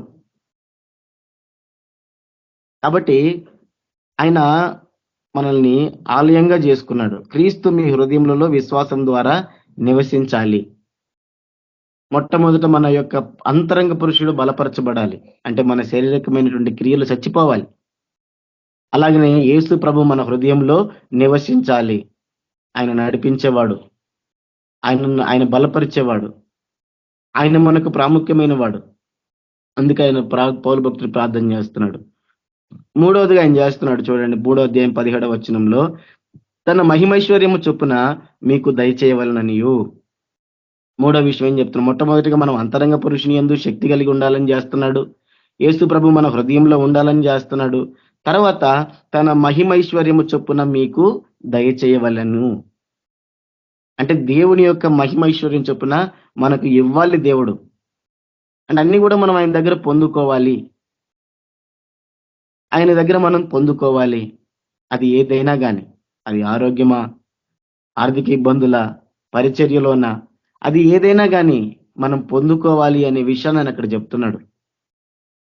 ఎందుకంటే దేవుడు దేనికి కొదువ ఉన్నటువంటి దేవుడు కాదు. ఆయన దగ్గర ఒకటి ఉండి ఒకటి ఉండనటువంటి దేవుడు కాదు. ఆయన దగ్గర ఏది ఉన్నా కానీ అది అనంతంగా ఉంటది. ఆయన పరిశుద్ధుడైన దేవుడు. ఆయన ఎంత పరిశుద్ధుడు అంటే మన నోటితో చెప్పలేం, అంత గొప్ప పరిశుద్ధుడు ఆయన. ఆయన ధనవంతుడు. ఎంత ధనవంతుడు అని అంటే చెప్పలేం. ఎందుకు? ఈ లోకంలో డబ్బే లెక్కించలేకపోతే ఇసుమంటే ఆయన కొన్ని కోట్లు లక్షలు ఎన్నైనా సరే చేయగలిగినంత శక్తివంతుడు. ఆయన దగ్గర బలము చెప్పలేము, అంత గొప్ప బలం, అంత గొప్ప ఐశ్వర్యం, అంత గొప్పవాడు ఆయన. ఆయన దగ్గర ఏది కొదువ ఉండదు, ఏది కొదువ లేదు. అటువంటి దేవుడు మన దేవుడు. ఒకరి దగ్గర నుంచి తెచ్చేవాడు కాదు, ఒకరి దగ్గర మీద ఆధారపడేవాడు కాదు. తనంతట తను స్వతహాగా అవన్నీ కలిగినటువంటి దేవుడు, ఆ గుణగణాలని కలిగినటువంటి దేవుడు, ఆ గొప్ప దైవత్వాన్ని కలిగినటువంటి దేవుడు, అంత గొప్ప శక్తిని కలిగినటువంటి దేవుడు. ఆయన మనకు దయచేయాలి, దేవుని దగ్గర నుంచి మనం మేలైంది పొందుకోవాలి అని పౌలు భక్తుడు చెప్తున్నాడు. మనం పొందుకోవాలి. పొందుకోకపోతే మనం దేవునికి మహిమకరమైనటువంటి వారం కాము. అదే యోహాను సువార్త 15వ అధ్యాయంలో పౌలు భక్తుడు చెప్తాడు, ద్రాక్షవల్లి నేను, తీగలు మీరు, మీరు నా యందు నిలుచుండండి, నేను మీ యందు నిలుచుంటాను, మీరు ఫలిస్తారు. మీరు నా యందు నిలుచుండండి, నేను మీ యందు నిలుచుంటాను, మీరు బహుగా ఫలిస్తారు. మీరు నా యందును, నా మాటల యందును నేను మీ యందు నిలుచుండిన ఎడల మీకు ఏది ఇష్టమో అడుగుడు, అది నేను మీకు ఇస్తాను. మీరు బహుగా ఫలించట వలన నా తండ్రి మహిమపరచబడును. మనం పొందుకొని ఉంటేనే తండ్రికి మహిమ, మనం ఫలించితేనే తండ్రికి మహిమ. మనం ఫలించకపోతే, మనం పొందుకోకపోతే దేవునికి మహిమ రాదు, దేవునికి మహిమ ఉండదు. మనం పొందుకోవాలి దేవుని దగ్గర. దేవుడు ఇచ్చేవాడు. ఎందుకు ఆయన ఆపుతాడు తన బిడ్డలకు? ఏం అవసరం ఆయనకి? దేవుడు తన బిడ్డలకు అవసరమైనవి ఎందుకు ఇవ్వడు? దేవుడు తన బిడ్డలకి కావలసినవి ఎందుకు ఇవ్వడు? అనేక జనుల ఎదుట ఎందుకు ఆయన సిగ్గుపరిచేవాడిగా ఉంటాడు? ఆయనటువంటి దేవుడు కాదు, ఆయన గుణగణం అది కానే కాదు. ఇంకా ఆయన తన బిడ్డల్ని హెచ్చించే రీతిగా ఉంటాడు, ఇంకా ఆయన తన బిడ్డల్ని ఉన్నత స్థితికి తీసుకెళ్లే రీతిగా ఉంటాడు. ఆయన రోషగాడు మన దేవుడు. ఆయనలో రోషం ఉంది. రోషం అన్న పదానికి అర్థం ఏంటిదంటే నేను తగ్గను అనేటువంటి విధానం రోషం అంటే. ఎందుకు తగ్గాలి? రోషం అంటే అది. నేను దేంట్లో తక్కువ? రోషం అంటే అది. మన దేవుడు రోషం కలిగిన దేవుడు. ఆయన ఆహాబు తప్పు చేస్తే, ఆహాబు యుద్ధానికి వెళ్తే ఆయన విజయాన్ని ఇచ్చాడు ఆహాబుకి. ఆహాబు దేవునికి అంగీకారమైనటువంటి వాడు కాదు, ఆహాబు దేవుని మాట వినేవాడు కాదు. అయినా కానీ దేవుడు ఆహాబు పక్షంగా ఉండి విజయాన్ని ఇచ్చాడు. ఎందుకు అనంటే ఆహాబుని గురించి కాదు, తన నామాన్ని మహిమపరచుకోవడానికి. ఆహాబు ఓడిపోతే తను ఓడిపోతాడు, తను ఓడిపోయినట్టు, తను అవమానపరచబడినట్టు, తన మీద అవతల విజయం పొందినట్టు. అది దేవుడు అంగీకరించక ఆహాబు తనకు ఇష్టమైన వాడు కాకపోయినా కానీ యుద్ధంలో విజయం ఇచ్చినట్టుంటుంది రాజుల గ్రంథంలో. ఎందుకంటే దేవుడు రోషగాడు, ఒప్పుకోడు దేవుడు. అలాగుననే మరి మనం దేవుని మాట విని లోబడితే, దేవునికి లోబడితే దేవుడు ఎందుకు మన పక్షంగా ఉండడు? ఎందుకు మనం పొందుకోలేము అనంటే చూడండి, మనకి ఏం కావాలో మనకు తెలియదు. మనం దేవుని దగ్గరికి వచ్చి అడుగుతాం, అడిగేది ఏది కూడా మనకు కావాల్సినవి మనం అడగం. మనం ఆశించేవి ఎక్కువ ఉంటాయి, మనం ప్రయాసపడం. దేవుడు మనకు అన్ని సిద్ధపరిచే ఉంటాడు, సమస్తం సిద్ధపరిచి ఉంటాడు. మన ఊహలు ఎక్కడో ఉంటాయి, మన ఆలోచనలు ఎక్కడో ఉంటాయి, దేవుని ఆలోచనలు ఎక్కడో ఉంటాయి, మనకు దొరకవు. మీకు ఉదాహరణ చెప్పాలి అంటే ఏలియా ఉన్నాడు. ఏలియా వెళ్ళి ఆహాబుతో చెప్పాడు, ఇక్కడ కరువు వస్తుంది, 3 సంవత్సరాలు ఎండిపోతాయి మొత్తం అని చెప్తాడు, వెళ్ళిపోతాడు. దేవుడు ఏం చెప్తాడు? వాగు దగ్గర కూర్చొని ఉండు, నీకు కాకుల ద్వారా ఆహారం పంపిస్తాను అంటాడు. చూడండి, కాకులు ఆహారాన్ని ఎట్లా తీసుకొస్తాయి? మంచిగా ప్యాకింగ్ చేసుకొని, మంచిగా పొట్లాలు కట్టించుకొని తీసుకొని వస్తాయా? ఎట్లా తీసుకొని వస్తాయి చెప్పండి? మనం ఎలా ఆశిస్తాం అనంటే ఒక్కసారిగా ఆకాశం నుంచి ఏదో ఊడిపడిపోవాలన్నట ఆలోచిస్తారు చాలా మంది.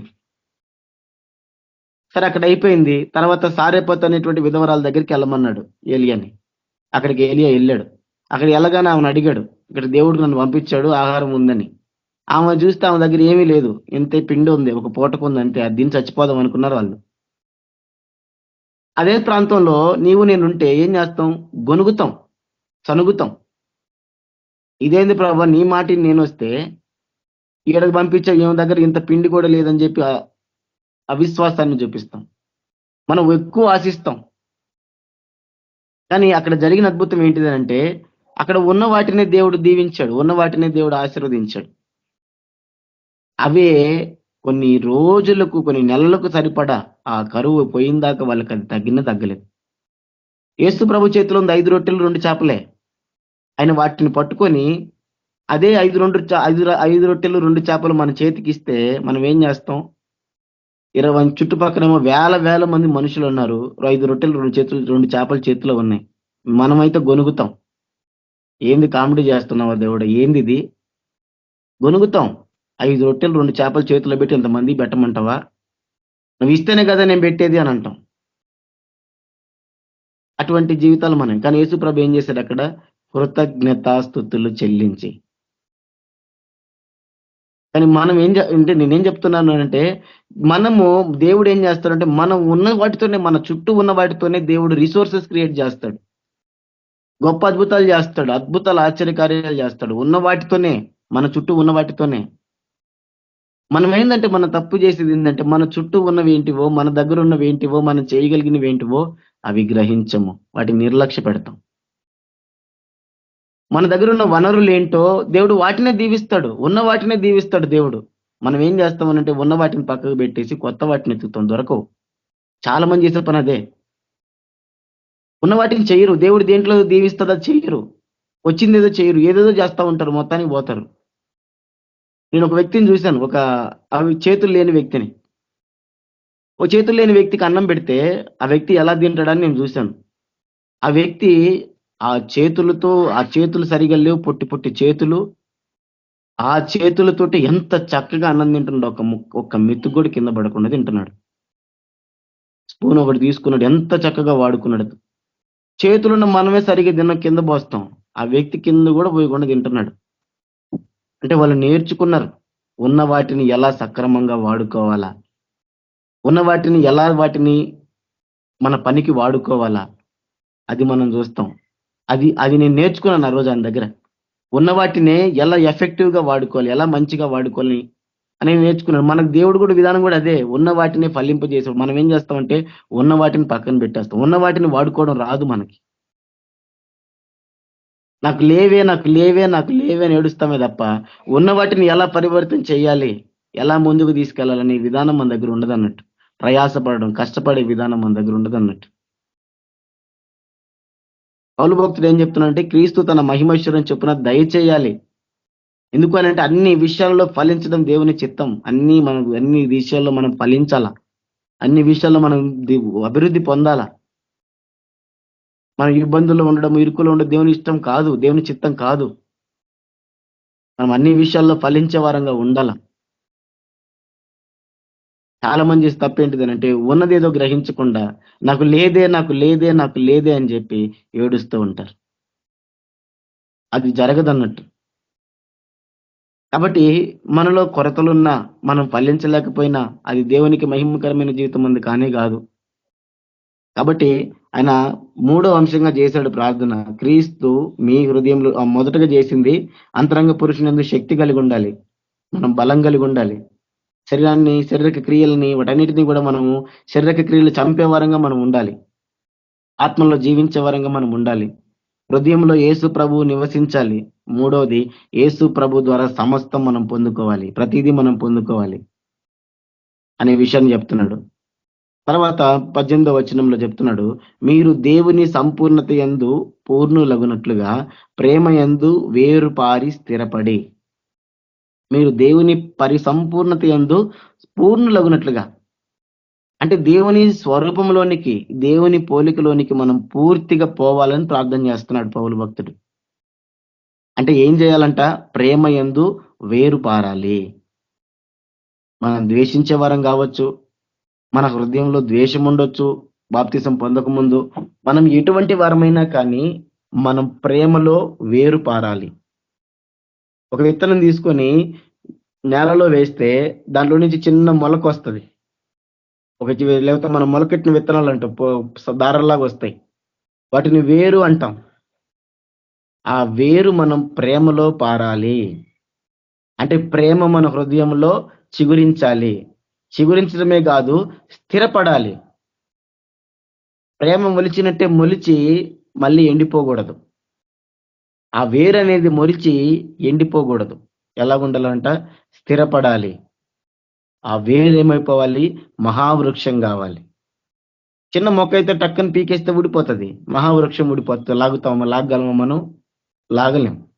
అది బలంగా దాని వేర్లు ఎక్కడికో పోయి ఉంటాయి. కొన్ని చెట్లు అయితే కిలోమీటర్లు పోతాయంట దాని వేర్లు.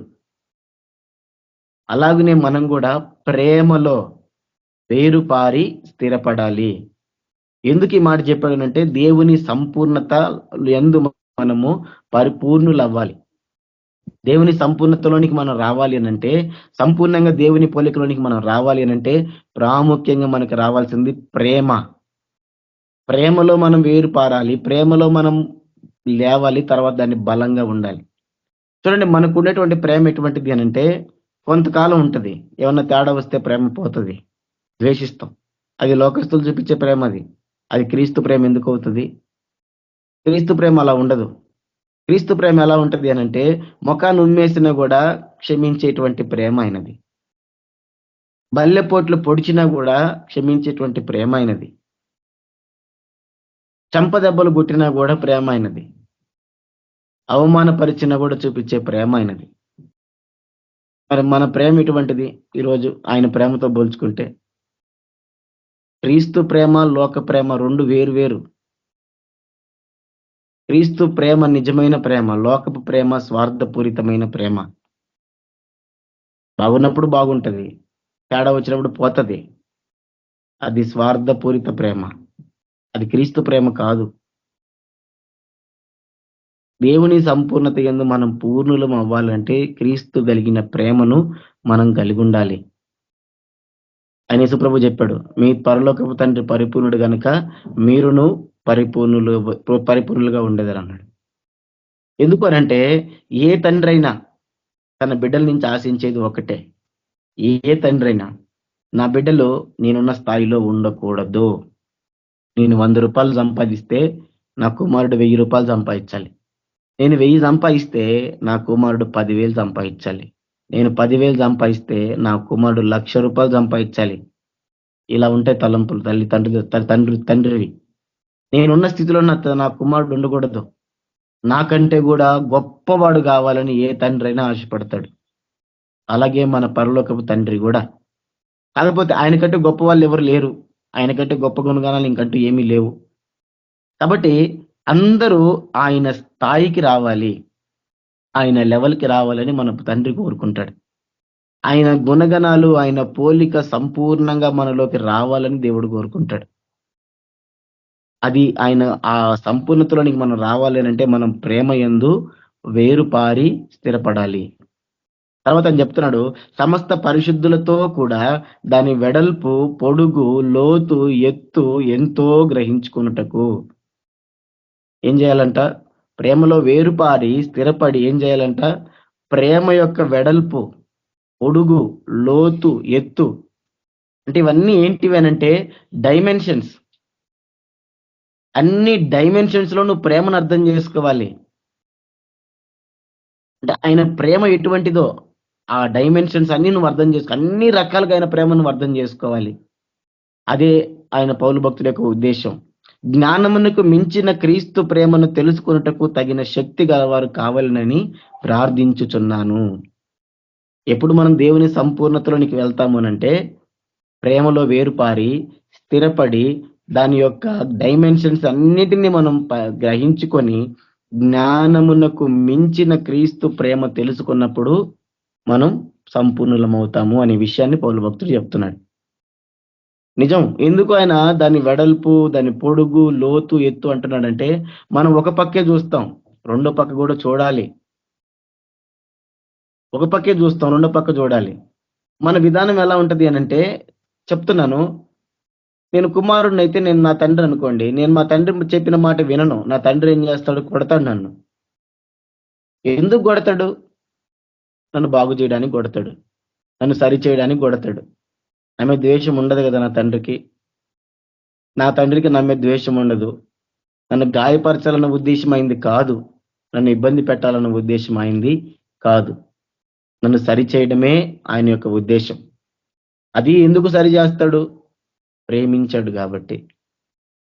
అన్ని డైమెన్షన్స్ తెలుసుకోవాలి. కానీ మనం ఏం చేస్తాం? 4 సార్లు తండ్రి కొడితే ఏం చేస్తాం? తిరగబడతాం. ఇంక మాట వినం. నా తండ్రి నన్ను ద్వేషిస్తాడు, నా తండ్రికి నేనంటే ఇష్టం ఉండదు. ఎంతమందిని చూస్తాం పిల్లల్ని? మా తండ్రికి మేమంటే ఇష్టం ఉండదు, ఎప్పుడు కొడతా ఉంటాడు, ఎప్పుడు తిడతా ఉంటాడు. నువ్వు చేసే క్రియలు మంచివైతే ఎందుకు కొడతాడు, ఎందుకు తిడతాడు? తిట్టడు, కొట్టడు. అలాగని అన్ని డైమెన్షన్స్ లో తెలుసుకోవాలి అని చెప్పాడు. కాబట్టి అది మనకి గ్రహింపు ఉండాలా. అన్ని డైమెన్షన్స్ లో తెలుసుకోవడం అనంటే దేవుడు ఆదరణకరంగా చెప్పినా అది ఆయన ప్రేమ నుండి బట్టే చెప్తాడు. ప్రేమ ఉండబట్టే ఆదరణకరంగా ఉంటుంది, ఆదరణ చూపిస్తాడు. ప్రేమ ఉంది కాబట్టే హెచ్చరిస్తాడు, ప్రేమ ఉంది కాబట్టే శిక్షిస్తాడు, ప్రేమ ఉంది కాబట్టే ఒక్కోసారి మరణానికి కూడా తీసుకెళ్ళిపోతాడు.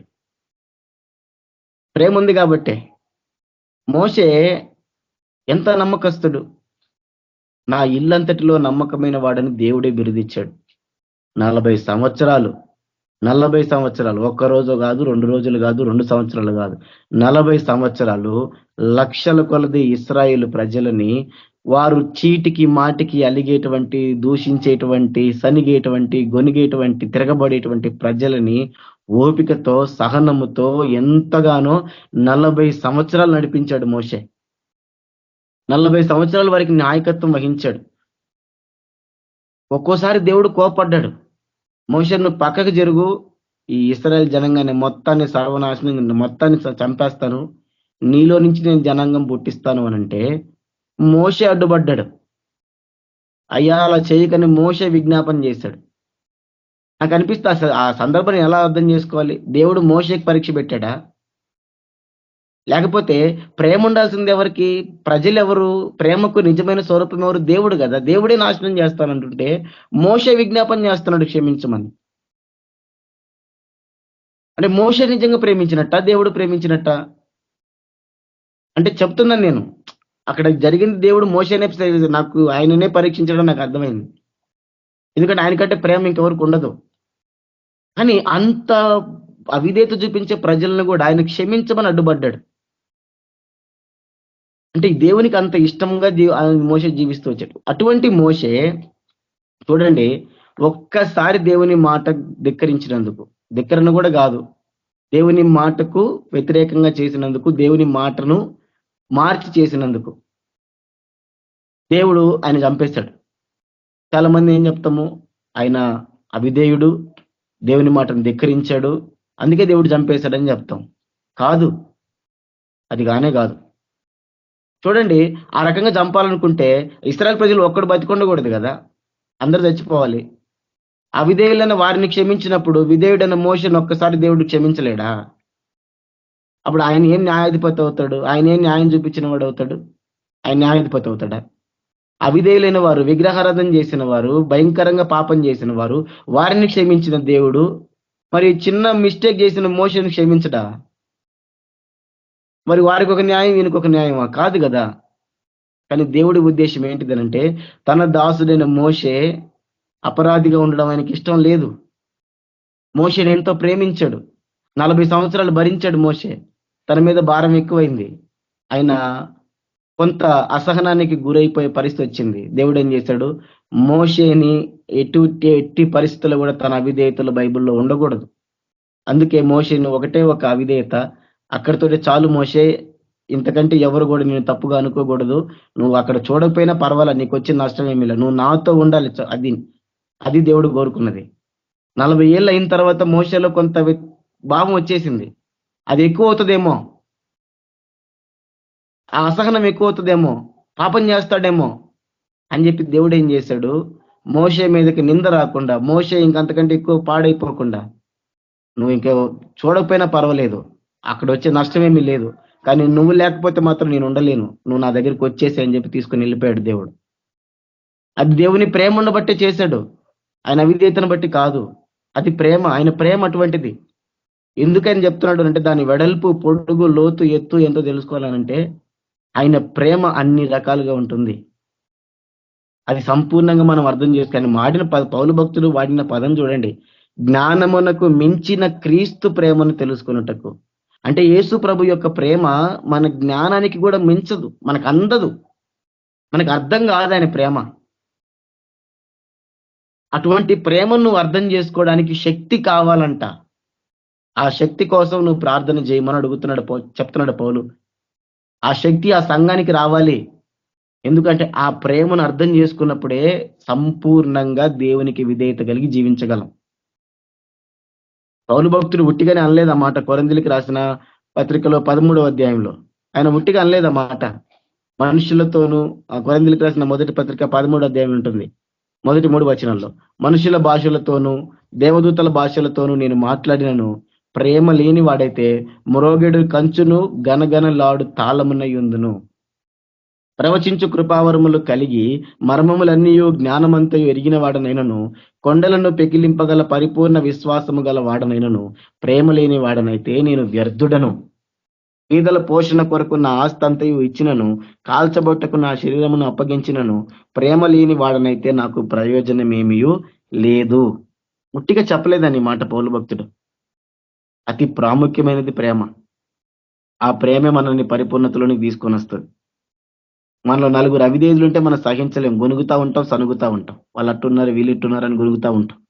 మరి మోషే 40 సంవత్సరాలు సహించాడు, ఒకరిని కాదు ఇద్దరిని కాదు, లక్షల మంది ఇశ్రాయేలు ప్రజల్ని. మరి ఎంత గొప్ప నాయకుడు ఆయన. అంత గొప్ప నాయకుడికి మీద మచ్చ కూడా రానివ్వకుండా దేవుడు తీసుకెళ్ళిపోయాడు. అంత ప్రేమించాడు దేవుడు.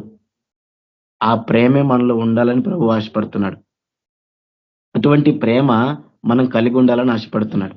ఆయన ఏం చేసినా ప్రేమతోనే చేస్తాడు. మన ప్రభు ఏం చేసినా ప్రేమతోనే చేస్తాడు. కాబట్టి చెప్తున్నాడు, మనుషుల భాషలతో మాట్లాడినా దేవదూతలతో భాషలతో మాట్లాడినా ప్రేమ లేకపోతే నేను గనగనలాడే తాళమును కంచునే తప్ప ఏం ఉపయోగం లేదన్నాడు. నేను ప్రేమ లేని వాడినైతే వ్యర్థుడును అన్నాడు. నా ఆస్తి ఇచ్చేసిన, నా శరీరాన్ని ఇచ్చేసిన, ఏమి ఇచ్చేసినా కానీ నాలో ప్రేమ లేకపోతే నేను వ్యర్థుడిని అన్నాడు. వీటి కోసం ఆయన అపోస్తులైన పౌలు ప్రార్థన చేస్తున్నాడు. ఎందుకు ప్రేమ అనంటే యోహాను రాసిన మొదటి పత్రిక 4వ అధ్యాయం 8వ వచనంలో యోహాను భక్తుడు రాశాడు, దేవుడు ప్రేమ స్వరూపి, ప్రేమ లేనివాడు దేవుని ఎరుగడు. ప్రేమ లేనివాడు దేవుడంటే ఎరగనటువంటి వాడు. మనం ప్రార్థన చేయొచ్చు యేసు ప్రభు అని, మనం పరిచర్య చేయొచ్చు యేసు ప్రభు గురించి, మనం ఏమైనా చేయొచ్చు. మనలో ప్రేమ లేకపోతే అసలు దేవుడు ఎవరో కూడా మనకు తెలియలేదని అర్థం. కాబట్టి దేవుని కృప అటువంటిది, దేవుని ప్రేమ అటువంటిది, ఆయన ప్రేమ అంత ఉన్నతమైన. అందుకే దాన్ని తెలుసుకోవాలి అని, అది తెలుసుకోవాలని అంటే శక్తి కావాలి అని పౌలు భక్తుడు ప్రార్థన చేస్తున్నాడు. మనం చెయ్యాల. ఆయన యేసు ప్రభు యెరూషలేమును గూర్చి దుఃఖపడతాడు. లూకాసు వార్త 19వ అధ్యాయం 41, 42, 43, 44 వచనాలు. ఆయన ఆ పట్టణమును సమీపించినప్పుడు దానిని చూచి దాని విషయమై ఏడ్చి, నీవును ఈ దినమందైనను సమాధాన సంబంధమైన సంగతులను తెలుసుకొని ఎడల నీకెంతో మేలు గాని ఇప్పుడు అవి నీ కనులకు మరుగు చేయబడి ఉన్నవి. అక్కడికి వచ్చి ఏం చేస్తున్నాడు ఆయన? యెరూషలేమును చూసి ఏడుస్తున్నాడు. అయ్యో, నువ్వు తెలుసుకోలేకపోయినావు, నువ్వు నాశనం అయిపోతున్నావు.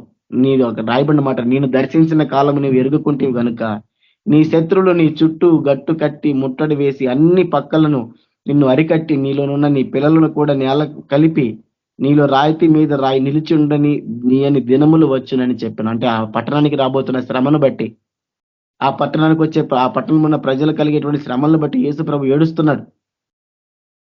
ఎందుకు వీళ్ళకి శ్రమలు, ఎందుకు వీళ్ళకి కష్టాలు, ఎందుకు వీళ్ళు వెరగకుండా ఉన్నారు?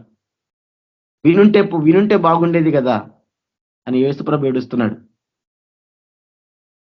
ఆయన మార్తా మరియులు లాజరు దగ్గరికి వచ్చినప్పుడు యేసు ప్రభు ఏడ్చినట్టు మనం చూస్తాం. ఆయన ఏడుపు ఎందుకు ఏడ్చాడు యేసు ప్రభు? ఆయన అంత భావోద్వేగానికి గురయ్యే వ్యక్తి. అక్కడ ఉన్న వాళ్ళు ఏడిస్తే ఆయన ఏడుస్తాడా? ఆయనకు తెలియదా లేసి వస్తాడని? ఆయనకు తెలియదా లాజరుని లేపగలిగిన శక్తి ఆయనకి లేదా? ఆయన బయటకు వస్తాడని యేసు ప్రభు తెలియదా? మరి ఎందుకు ఏడుస్తున్నాడు యేసు ప్రభు? ఎందుకు కన్నీరు గార్చాడు? వాళ్ళు ఏడుస్తుంటే ఆదరించాల్సిన ఆయన కూడా ఏడుస్తాడా? ఎందుకు ఏడ్చాడు యేసు ప్రభు? ఆదరించేవాడు, ఏడ్చే వాళ్ళని ఆదరించే దేవుడు మన దేవుడు. చచ్చిపోయేవాడిని లేపగల శక్తి కలిగిన దేవుడు మన దేవుడు. మరి వాళ్ళను ఆదరించకుండా ఆయన బయట తీసుకొస్తాడని తెలిసి కూడా, ఆయన లేచి వస్తాడని తెలిసి కూడా ఎందుకు ఏడ్చాడు?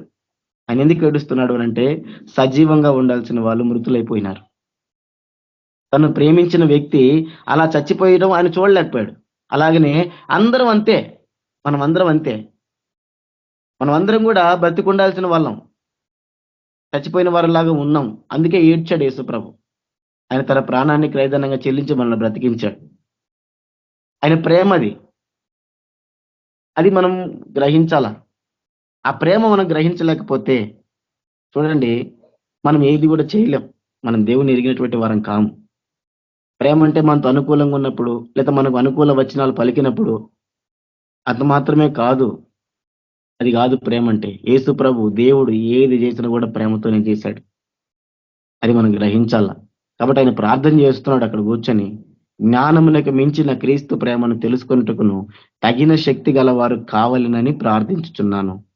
అంటే దేవుని ప్రేమను మనం తెలుసుకోవాలంటే మనకు శక్తి కావాలి. ఆ శక్తి మనకి ఆ దేవుని ప్రేమ అర్థమైనప్పుడే మనం కూడా ఇతరులను ప్రేమించగలం. ఆ ప్రేమతోటి అందులో అర్థం చేసుకోగలము. అప్పుడు ప్రభువుకు దగ్గరగా జీవించగలం. ఆయన పరిపూర్ణతలోనికి మనం రాగలం. అంతేగాని ప్రేమ మొలిచినట్టే మొలిచి ఎండిపోయేది, కొంతకాలం మనతో బాగున్నప్పుడు బాగుండేది, తర్వాత వాళ్ళని ద్వేషించేది, వాళ్ళ నుంచి తప్పించుకొని తిరిగేది, అది లోక సంబంధమైన విధానం. అది ప్రేమ కాదు, అది స్వార్థం.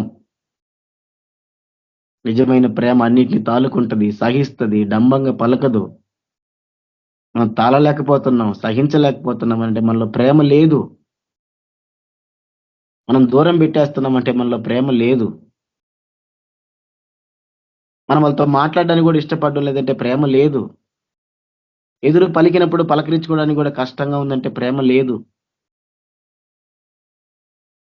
శత్రువునే ప్రేమించేటువంటి ప్రేమ యేసు ప్రభుది. మరి మనం చేయగలుగుతున్నాం ఆ రీతిగా? అది చేస్తేనే దేవుని ఎరిగిన వారు. అది ఆ గుణగణం మనకు రావాలని పౌలు భక్తుడు ప్రార్థన చేస్తున్నాడు. కాబట్టి ఇంతవరకు మనం ఏం చూస్తూ వచ్చామనంటే, ఎఫెసీ సంఘాన్ని గురించిన పౌలు భక్తుడు చేస్తున్నటువంటి ప్రార్థన అది వాళ్ళకే కాదు, మనకు కూడా అవసరం. ఎఫెసీ సంఘాన్ని గురించి ఆయన చేస్తున్నాడు ప్రార్థన అంటే అవి ఆ గుణగణాలు ఆ సంఘానికి ఎంతో అవసరమని. కాబట్టి ఈరోజు నీవు నేను కూడా ఆ గుణగణాలు నీకు నాకు కూడా అవసరం. కాబట్టి మనం ప్రార్థన చేసేటప్పుడు మనం వేటిని అడగాలో కూడా ఆయన చెప్తున్నాడు. ఏమడుగుతున్నాడు? మీ అంతరంగ పురుషుడు బలంగా శక్తి కలిగి బలంగా ఉండాలి. మన అంతరంగ పురుషుని మనం బలపరుచుకోవాలి. ఇది మనకు కావాల్సిన ప్రత్యేకమైన అవసరత. మన అవసరత. వాడు బలంగా లేకపోతే శరీరం రాజ్యం వెళ్తుంది, చంపేస్తుంది, మన నరకానికి తీసుకెళ్తుంది. యేసు ప్రభు మన హృదయంలో నివసించాలి. ఇది ఆయన ఆలయం. ఆయన ఆలయంలో ఆయన ఉండాలి. అలాంటి మనం మాట వినాలి. ప్రభు నువ్వు నాలో ఉండు ప్రభు, నేను నీ మాట వింటాను అనే ప్రార్థన మనం చెయ్యాలి. ఆయన మాట ఎంత కఠినమైందైనా తీసుకొని పాటించే వారంగా ఉండాలి. తన మహిమైశ్వర్యం చొప్పున మీకు దయచేయాలి. మన ప్రతి అవసరాన్ని ఆయన తీర్చాలి. ఆ తర్వాత దేవుని సంపూర్ణ ఎంతో మనం పూర్ణులుగా మారాలి. ప్రభు నీ పోలికలోనికి నేను రావాలి, నీ స్వరూపంలోనికి నేను రావాలి, నీ ప్రేమలో నేను వేరుపారాలి, నేను స్థిరపడాలి, నీ ప్రేమ యొక్క అన్ని డైమెన్షన్స్ నేను తెలుసుకోవాలి, నీ గొప్ప ప్రేమ ఎంతదో నేను తెలుసుకోవాలి. అది తెలుసుకొని నేను కూడా ఆ రీతిగా ఉంటేనే నేను నీలాగా తయారైన వాడిని అవుతాను.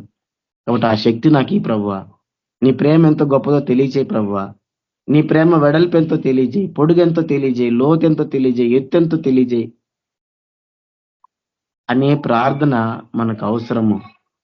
అనేటువంటి ప్రార్థనలు మనకు అవసరం. ఆ ప్రార్థనతో పాటు ఈ గుణగణాలు కూడా మనకు ఆత్మీయ జీవితానికి ఎంతో అవసరం. కాబట్టి ఇటువంటి గుణగణాల కోసము మనం ప్రభు కొరకు ప్రార్థిద్దాము. ఆ గుణగణాలు పొందుకొని ప్రభువును మహింపరుద్దాము. దేవుడు అటువంటి కృపను మనందరికి అనుగ్రహించును గాక. దేవుడి కొద్ది మాటలు దీవించి ఆశీర్వదించును గాక. ప్రార్థించుకున్నాము. పరిశుద్ధుడైన తండ్రి, ప్రేమ కలిగిన దేవా, నీకు స్తుతులు చెల్లిస్తున్నాం ప్రభువా. ఇంతవరకు తండ్రి నాయన ఎఫెసీ పత్రికలో 3వ అధ్యాయం ఇచ్చిన ప్రభువా, పౌలు భక్తుడు మీ ఎదుట మోకాళ్ళుని చేసిన ప్రార్థన తండ్రి మేము ధ్యానించుకుంటూ వచ్చినాం ప్రభువా. ఆయన గుణగణాలన్నీ కూడా ప్రభువా సంఘానికి ఎంతో అవసరమని ఆ వ్యక్తిని ఆయన మీ చేత విజ్ఞాపన చేస్తున్నాడు. నా తండ్రి ఏ గుణగణాలు మాకును ఎంతో అవసరం తండ్రి. ప్రభావ వాటన్నిటిని బట్టి కూడా మీ పాదాల చెంత మొరపెడుతున్నాం. అక్కడ ఉన్నవన్నీ కూడా మాకు అనుగ్రహించండి. ప్రభావ మీకు ప్రీతికరమైన జీవితాన్ని జీవించడానికి సహాయపడండి తండ్రి. నైనా ప్రభావ అంతరంగ పురుషులందు బలం కలిగి మిమ్మల్ని మా హృదయంలో ప్రతిష్ఠించుకొని మీ నుంచి ప్రతి అవసరాన్ని పొందుకొని మీ ప్రేమను ఎరిగి మీ ప్రేమను చూపించి మిమ్మల్ని మహింపరిచేటువంటి జీవితాన్ని ప్రభావ మాకు అనుగ్రహించమని ప్రార్థిస్తున్నాం. చెప్పబడిన మాటలు నీరు కట్టి ఫలింపు చేయండి. చేరువచ్చిన ప్రతి ఒక్కరిని ప్రభావ మీరు దీవించి ఆశీర్వదించండి తండ్రి. మాకందరికీ మీరే తోడయండి. మీ కృపను అనుగ్రహించమని నీ రాకడ వచ్చేంత వరకు లేదా ప్రభావ మా కాలాన్ని ముగించేంత వరకు ప్రభావ మీకు నమ్మకంగా నైనా జీవించడానికి మీకు మహిమకరంగా జీవించడానికి మా అందరికీ మీ కృపను అనుగ్రహించమని యేసుక్రీస్తు పరిశుద్ధ నామంలో ప్రార్థించి పెడుకుంటున్నాను తండ్రి. ఆమేన్. Thank you sister. అందరికీ praise lord.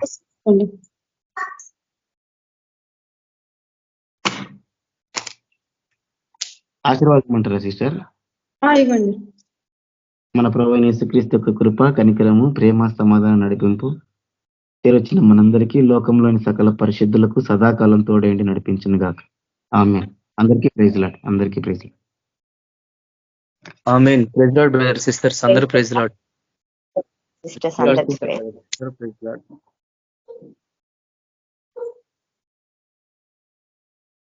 Brothers and sisters అందరికీ ప్రైజ్ లార్డ్.